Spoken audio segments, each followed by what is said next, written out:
राधे राधे। श्री हरिदास, श्री कुंज बिहारी। कैसे हैं आप सभी लोग? आई होप कान्हा जी की कृपा से आप सभी लोग अच्छे होंगे, स्वस्थ होंगे। मेरी आवाज़ से आप सभी लोगों को लग ही रहा होगा कि मेरी तबीयत ठीक नहीं है। तो हाँ, मेरी तबीयत बिल्कुल ठीक नहीं है। थोड़ा बहुत वो इन्फेक्शन हो ही जाता है, एलर्जी है, डस्ट एलर्जी, और वेदर चेंज हो रहा है तो वेदर चेंज के अकॉर्डिंग ही मेरा भी मतलब तबीयत चलता रहता है।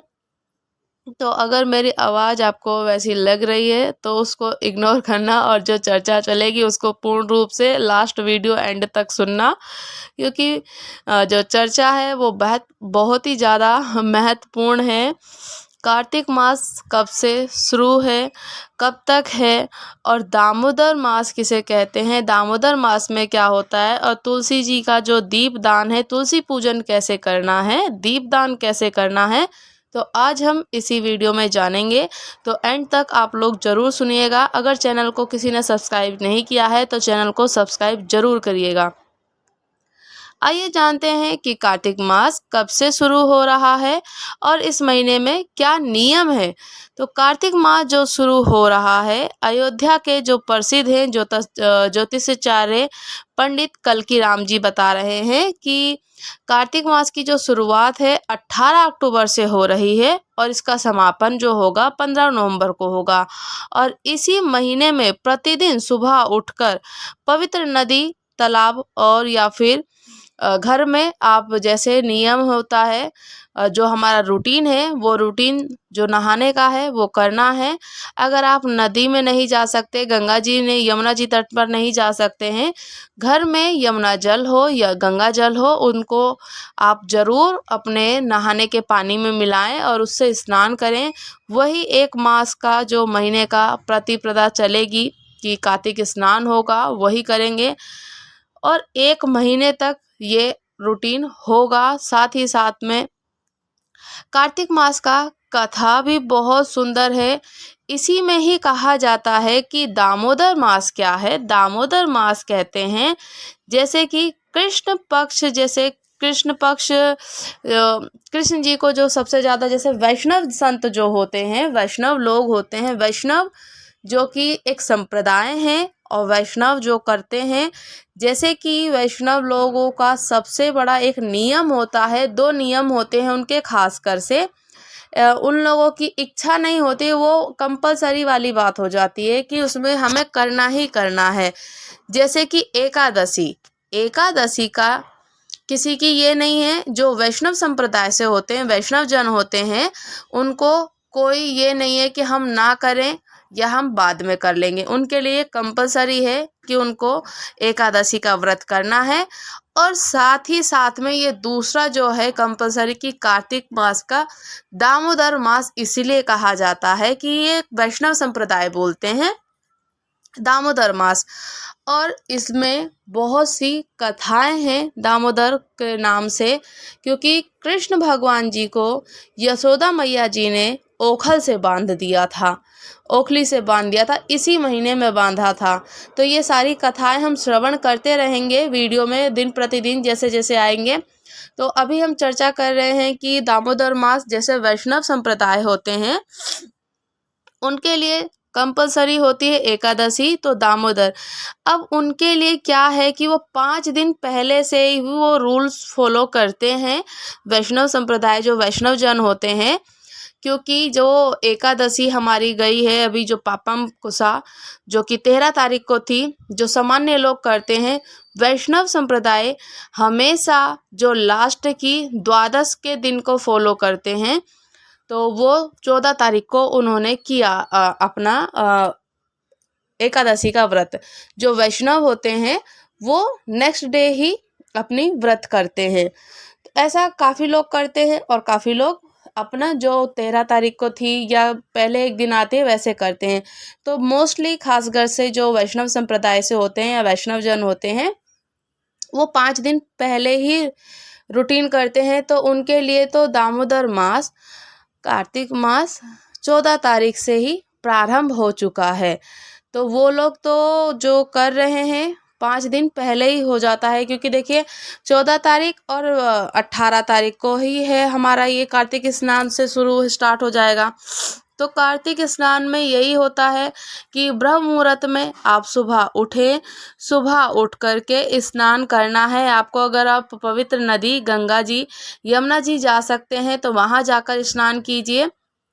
दीपदान कीजिए। दीपदान अग्नि जैसे होती है कि दिया जलाते हैं तो कभी गंगा जी को दिया देते हैं, या फिर हम लोग तुलसी महारानी को दिया दिखाते हैं, घर में पूजा बाती होती है तो उसे ही हम कहते हैं दीपदान। तो वो दीपदान पूरे महीने का बहुत बड़ा महत्व है, कार्तिक मास का भी बहुत बड़ा महत्व है। इसमें हम लोगों को थोड़ा सा अगर पुण्य फल करते हैं तो हजारों गुना पुण्य फल की प्राप्ति होती है। तो ये मास को आप खाली मत जाने दीजिएगा। जितना हो सके, थोड़ा हो सके, ज़्यादा हो सके, तो आप इसमें एक नियम जरूर करना। दामोदर मास वैष्णव जन जो कहते हैं कि ठाकुर जी को इसी महीने में ही यशोदा महारानी जी ने ओखली से बांध दिया था। और भी कथाएं हैं जो कि श्री कृष्ण भगवान जी को राधा रानी ने उस दिन इसी महीने में ही, जो लास्ट एंड तक आते आते इसी महीने में ही श्री राधा रानी जी ने अपनी करधनी से यानी कोंदनी से बांध दिया था। जिसे कमर में करधनी बांधते हैं ना, तो उससे बांध दिया था। तो इस महीने में बहुत सारे महत्व, बहुत सारी लीलाएं हो जाती हैं। सो इसीलिए इसे दामोदर मास भी कहते हैं, कार्तिक मास का स्नान कहते हैं।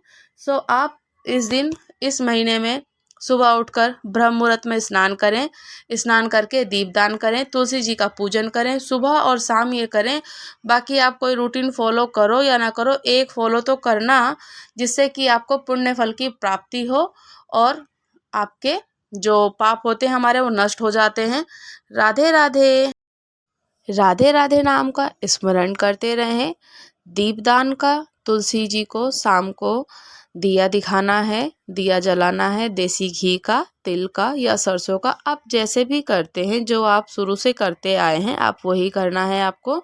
इसमें कुछ अलग से एडिशनल चीज़ें नहीं होती हैं। आप अगर करना चाहते हैं तो और भी बहुत अच्छी बात है, आप कर सकते हैं। इसे दीपदान का जो महत्व होता है वो हजारों गुना पुण्य फल की प्राप्ति हो जाती है। साथ ही साथ में हम लोगों को जो ब्रह्म मुहूर्त का, जो कार्तिक मास का स्नान होता है वो भी मिल जाता है। तो स्नान तो हम करते ही करते हैं डेली।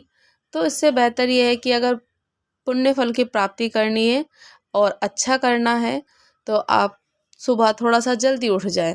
जैसे कि सुबह में 4 बजे तो नहीं उठ पाते हैं, 5 बजे उठ जाएं। 5 बजे, क्योंकि थोड़ा सा इसमें अभी ऋतु जो स्टार्ट हो जाती है, ठंड ठंडी सी लगती है, शीत सी ऐसी लगती है कि ठंडी ठंडी फुहार सुबह सुबह ठंडक सी लगती है। तो आप 5 बजे तक उठ करके स्नान जरूर करें। और स्नान करके घर में साफ़ सफाई करके पूजा करके अपने ठाकुर जी की पूजा करनी है। फिर उसके बाद आप तुलसी महारानी जी को सुबह और शाम दोनों टाइम दीप जरूर जलाएं। साथ ही साथ में अपने ठाकुर जी को भी अनेक प्रकार के नामों से, अनेक लीलाएं होती हैं लाल जी की, वो कर सकते हैं। और यही है, रही बात कि कब तक है, 15 नवंबर तक लास्ट है जो कार्तिक पूर्णिमा का स्नान होगा, 15 नवंबर का होगा। ऐसे ही वैष्णव जन का होता है कि वो 5 दिन पहले जब स्टार्ट करते हैं तो 5 दिन पहले ही उनकी समाप्ति होती है। तो जो 15 नवंबर तक को होगा तो वैष्णव संप्रदाय के लिए, वैष्णव जनों का तो 10 नवंबर को ही समाप्त हो जाएगा। कार्तिक मास, दामोदर मास इसे ही कहते हैं, तो वो खत्म हो जाता है। और इसी के साथ साथ में चलता है जो स्नान हम लोगों को, हम जो फॉलो करेंगे 18 अक्टूबर से करेंगे। 18 अक्टूबर से तो 15 नवंबर तक रहेगा। 18 अक्टूबर से शुरू होगा, 15 नवंबर को लास्ट होगा, जो कि कार्तिक पूर्णिमा होगी। उसके बाद देव उठान एकादशी सभी लोगों को पता है।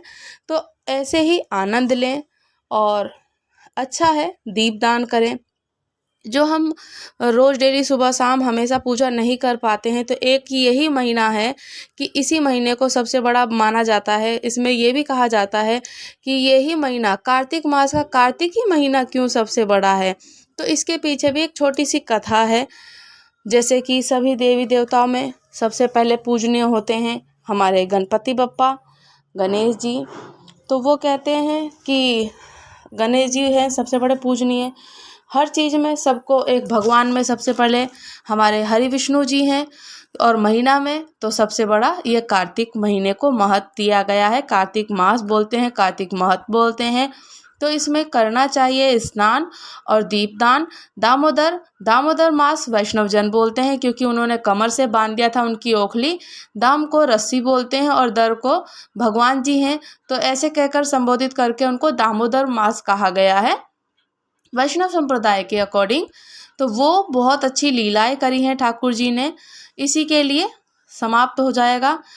राधे राधे। श्री हरिदास श्री कुंज बिहारी।